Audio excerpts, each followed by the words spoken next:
যা দেবী সর্বভূতেষু মাতৃরূপেণ সংস্থিতা নমস্তস্যৈ নমস্তস্যৈ নমস্তস্যৈ নমো নমঃ। প্রিয় শ্রোতা দর্শক বন্ধুরা, আশা করি সকলেই ভালো আছেন। আজকের ভিডিওতে থাকছে মহালয়া কি, দেবী পক্ষ কি এবং পিতৃপক্ষই বা কি, কবে থেকে শুরু হয়েছে এই মহালয়া, এই সমস্ত প্রশ্নের উত্তর থাকছে আজকের পর্বে। তাই ভিডিওটি স্কিপ না করে শেষ পর্যন্ত মন দিয়ে দেখুন। আশা করি সব কিছু স্পষ্টভাবে বুঝতে পারবেন এবং নতুন কিছু জানতে পারবেন। তো আসুন শুরু করা যাক আজকের বিশেষ পর্ব মহালয়া। শ্রোতা বন্ধুরা, সাধারণত মহালয়া বলতে আমরা যা বুঝি বা শুনে থাকি তা হলো পিতৃপক্ষের শেষ এবং দেবী পক্ষের শুরু। কিন্তু প্রশ্নটা হচ্ছে যে এই দেবী পক্ষ কি এবং এই পিতৃপক্ষই বা কি। আসুন একদম পরিষ্কারভাবে বোঝার চেষ্টা করি। সামনে দুর্গাপুজো, মা ভবানী আসতে চলেছেন এই পৃথিবীতে। আমরা জানি মহালয়ার দিনই চণ্ডীপাঠের মাধ্যমে সূচনা করা হয় দেবীপক্ষের এবং মা দুর্গা আগমন করেন পৃথিবীতে। আবার পিতৃপক্ষের সমাপ্তি হয় এই মহালয়ার দিনে এবং শুরু হয় দেবীপক্ষ। কিন্তু পিতৃপক্ষ কয়দিন ধরে চলে? 15 দিন। কারণ আমাদের এক মাসের মধ্যে দুইটি পক্ষ আছে, একটি কৃষ্ণপক্ষ এবং অপরটি হলো শুক্লপক্ষ। অর্থাৎ 12 মাসে মোট 24টি পক্ষ রয়েছে, কিন্তু তার মধ্যে আশ্বিন মাসের কৃষ্ণপক্ষকে বলা হয় পিতৃপক্ষ। অর্থাৎ আশ্বিন মাসের অমাবস্যার দিনে এই পিতৃপক্ষের শেষ হয়। দর্শক বন্ধুরা, আশা করি অবশ্যই বুঝতে কারো কোনো রকম অসুবিধা নিশ্চয় হয়নি যে আশ্বিন মাসের কৃষ্ণপক্ষের যে 15টি দিন, সেই দিনগুলি হলো পিতৃপক্ষ বা পিতৃপক্ষের দিন। এরপর আসে মহালয়া, অর্থাৎ আশ্বিন মাসের যে অমাবস্যা তিথি, সেই দিনটিকে বলা হয় মহালয়া। এবার জেনে নিন মহালয়া কি। বন্ধুরা, এই প্রশ্নের উত্তর জেনে নেওয়ার আগে সকলের কাছে ছোট্ট একটি অনুরোধ, যারা এখনও এই 18 পুরাণ চ্যানেলটি সাবস্ক্রাইব করেননি তারা সকলেই এই চ্যানেলটি সাবস্ক্রাইব করে নিন। কারণ এরকমই বহু অজানা বিষয় নিয়ে আমরা প্রতিনিয়ত আপনাদের কাছে নিয়ে আসি। তাই বিভিন্ন অজানা পুরাণ কাহিনী জানতে চ্যানেলটিকে অবশ্যই সাবস্ক্রাইব করে রাখুন। দেখুন, আমরা সকলেই জানি যে এই বিশ্ব ব্রহ্মাণ্ড সৃষ্টি হয়েছে মোট 14টি ভুবন নিয়ে, যাকে বলে 14 ভুবন বা চতুর্দশ ভুবন। এই চতুর্দশ ভুবন নিয়ে সৃষ্টি হয়েছে ব্রহ্মাণ্ড। এই 14টি ভুবনের মধ্যে রয়েছে 7টি স্বর্গ এবং 7টি পাতাল। অর্থাৎ এই যে পৃথিবীলোক, এই পৃথিবীলোকের নিচের দিকে রয়েছে সপ্তপাতাল এবং উপরের দিকে রয়েছে সপ্তস্বর্গ, যেগুলিকে একত্রে সপ্তস্বর্গ বা সপ্তপাতাল বলা হয়। এখন এই 7টি স্বর্গ হচ্ছে ভূ, ভুব, স, মহ, জন, তপ ও সত্যলোক। এই সপ্তলোক বা সপ্তভুবন নিয়ে গঠিত স্বর্গ।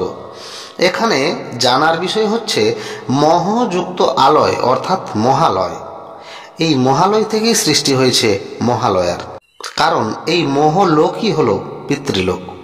যখন আমাদের পূর্বপুরুষেরা এই জড়দেহ ত্যাগ করে সূক্ষ্ম দেহ নিয়ে চলে যায় চিরবিদায় নিয়ে, তখন তাদের স্থান হয় এই পিতৃলোকে বা মহলোকে।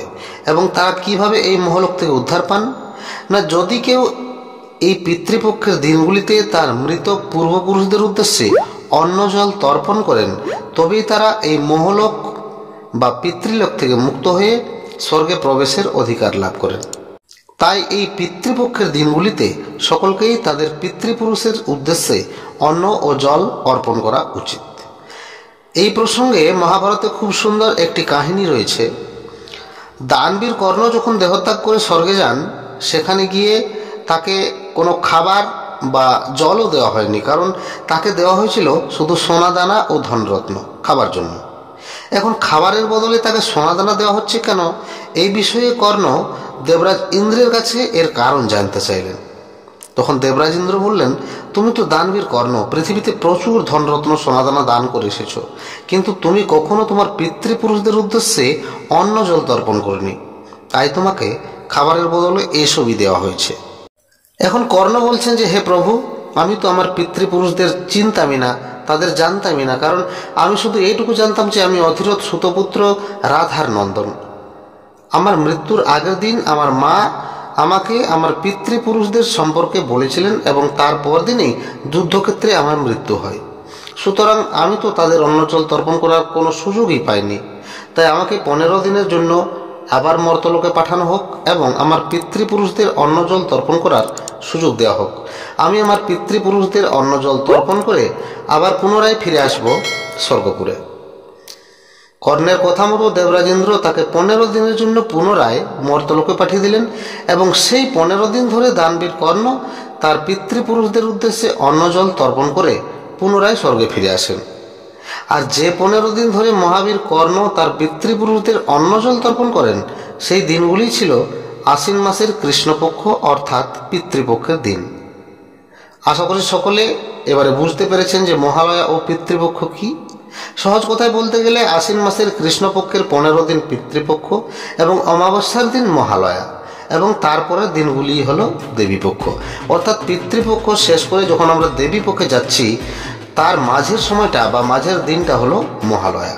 এখানে উল্লেখ করা দরকার, এই মহালয়ার দিনেই প্রভু শ্রী রামচন্দ্র তার পিতৃপুরুষদের উদ্দেশ্যে জল তর্পণ ও পিণ্ডদান করেছিলেন এবং ওই দিনেই তিনি লঙ্কা জয় করার উদ্দেশ্যে দেবী দুর্গার কাছে প্রার্থনা করেছিলেন, অর্থাৎ দেবী পক্ষের সূচনা করেছিলেন।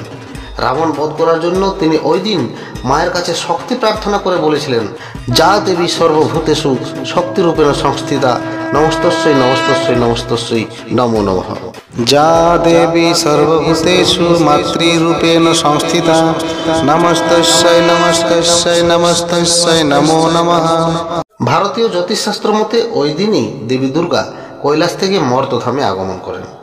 যা দেবী সর্বভূতেষু মাতৃরূপেণ সংস্থিতা নমস্তস্যৈ নমস্তস্যৈ নমস্তস্যৈ নমো নমঃ। তো দর্শক বন্ধুরা, এই ছিল আজকের বিশেষ পর্ব। ভিডিও ভালো লাগলে অবশ্যই লাইক করুন, কমেন্ট করুন এবং শেয়ার করে আপনার পরিজনদের কাছে পৌঁছে দিন এবং এইরকমই বহু অজানা তথ্য জানতে আমাদের চ্যানেলটি সাবস্ক্রাইব করে আমাদের সঙ্গে থাকুন। নমস্কার। কমেন্টে লিখুন জয় মা দুর্গা।